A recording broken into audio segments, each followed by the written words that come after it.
مساء الفل على الكل. إيه، هعلق على حاجة مثارة من امبارح وانا مستغرباها قوي قوي قوي. اللجنة جت، عقد امام عاشور مش لاقيينه، عقد امام عاشور مش لاقيينه، عقد امام عاشور مش موجود، واللي هو ايه، اتهام مباشر انه المجلس اللي فات مخبيين عقد امام عاشور، اصل الموضوع فيه فلوس، الموضوع فيه سمسرة، والموضوع بسيط جدا جدا. انه ده حتى رد ناس متخصصه في عقود اللعيبه، وعلى فكره بينتموا للنادي التاني، قال لك في حاجه اسمها ده لعيب ما اتباعش في مصر، ده لعيب اتباع بره. يعني عقده موجود على السيستم على حاجه اسمها TMS، بيبقى موجود في العقد تفاصيل العقد وبكام وازاي وطريقه السداد والدفعات وكل حاجه.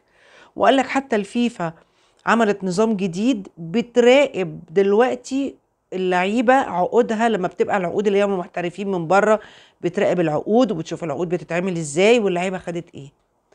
هو احنا ليه لما بيجي مسؤول يمشي لازم نشوهه لاقصى درجه؟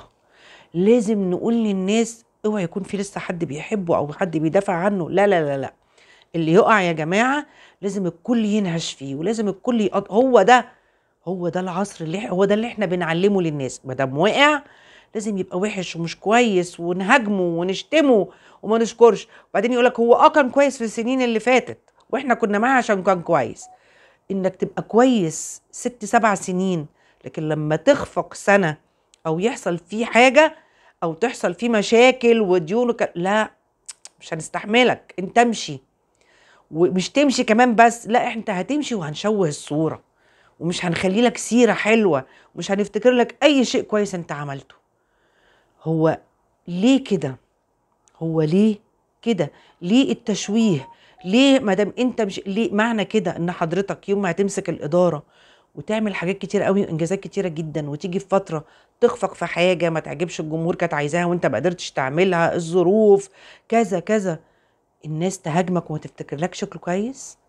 هو ليه الزمالك؟ هل الزملكاويه انتوا فرحانين؟ انتوا متخيلين ان انتوا اللي ساعدتوا في كل ده؟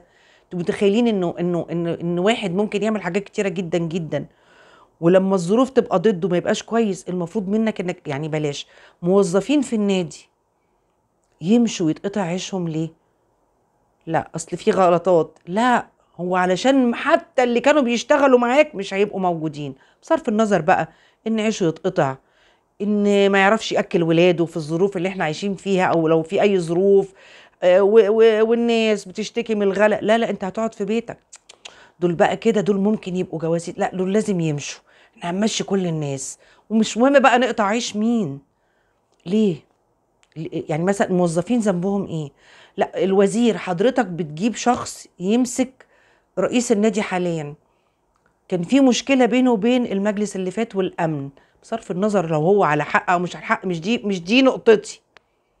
هو هنقول انه كان على حق، بس في لغط حصل، في انه دخل وعمل مشاجره واتخانق، حتى لو كان ده من حقه، ولو حتى لو كان هو ده السبب، انه هو المفروض كان يعمل كده او اي حد مكانه يعمل كده، بس عمل مشكله، ومشكله مع بتوع الامن، مشكله مع المجلس اللي فات بموظفينه بالنادي. حضرتك ليه واحد عليه لغط وعلامات استفهام يبقى هو المسؤول عن النادي؟ انت متخيل انه مش هيبقى فيه في قلبه ضغينه تجاه كل الناس اللي في يوم من الايام عملوا معاه مشكله هو او اولاده؟ ليه؟ هل الزمالك ما فيهوش اي حد الا اللي دايما عليهم علامات استفهام وان الناس تقعد تتكلم؟ ليه ما نجيبش شخصيه ما عليهاش ضغط، ما كانش فيها مشاكل؟ ليه اللي بيجي لازم يهد اللي فات؟ وبعدين النادي رجع لينا والرموز دخلت، طبعا احنا عارفين اول حد هيدخل مين، شميكن، بعدين كابتن احمد سليمان وكابتن مش عارف مين. هو احنا المشاكل دي كلها عشان الناس دي تخش النادي؟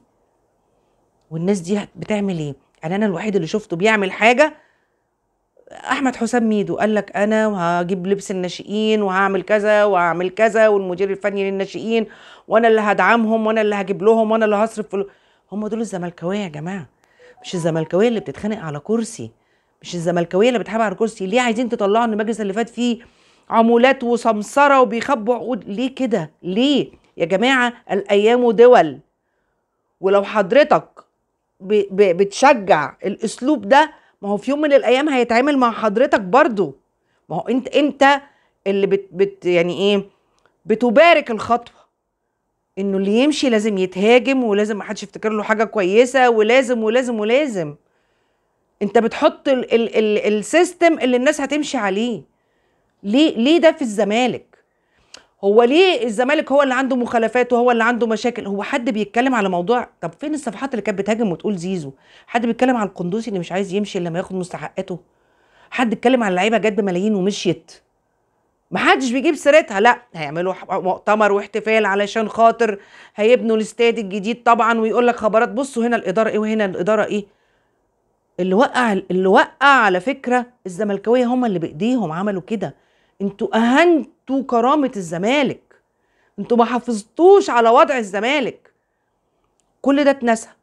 ارض اكتوبر اللي رجعناها مرتين اتنسى، النادي النهري اتنسى، الانشاءات اللي في النادي اتنسلت، البطولات انتوا فاكرين بطولات اللي مسكها اللجنه بتاعت كابتن حسين لبيب، ومش فاكرين كم البطولات اللي جت في عهد رئيس النادي مرتضى منصور. لا مش فاكرين.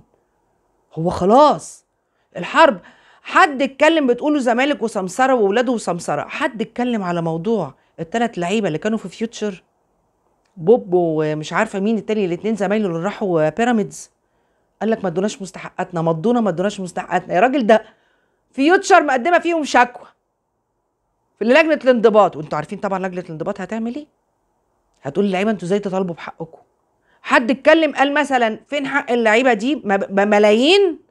طب حضرتك لما بعتوهم هناك فين؟ حد خد عمولات؟ حد؟ ما حدش يتكلم.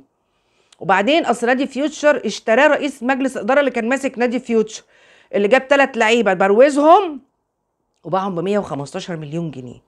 طب حد هو الموضوع ده بقى بيكسب كده يعني؟ حد بيتكلم على الحاجات دي؟ حد بيقول، حد دافع عن ال3 لعيبه اللي ما خدتش حقوقها؟ لو ده كان لاعب في الزمالك. لو ده كان لاعب في الزمالك ما خدش حقوقه ليه؟ وما خدوش مش عارفه ايه، وتلاقي مش عارفه مين اخد سمسره ومين اخد فلوس، ودول اخدوا فلوسه ودول اكلوا مش عارفه ايه منه ودول عملوا ايه منه. هو ده اللي كنتوا هتقولوه يا راجل؟ ده قالوا هيبيعوا حمدي علاء وشبانه، هيودوهم اعاره لسموحه. انا ما شفتش حد قال حاجه. عارفين ده لو كان في المجلس السابق كان قال ايه؟ حرام عليه حمدي علاء مستقبل مش عارفه خط الوسط. حد يستغنى عن ولادنا؟ والمين؟ لفرج عامر اللي بيهنا اللي بيهاجمنا اللي بيعمل لنا. اشمعنى دلوقتي صمت رهيب؟ انتوا ليه بتعملوا كده في الزمالك؟ انتوا ليه بتهاجموا ناديكوا؟ انتوا ليه بتقللوا من ناديكوا؟ انتوا ليه ما بتفتكروش الكويس لاي حد؟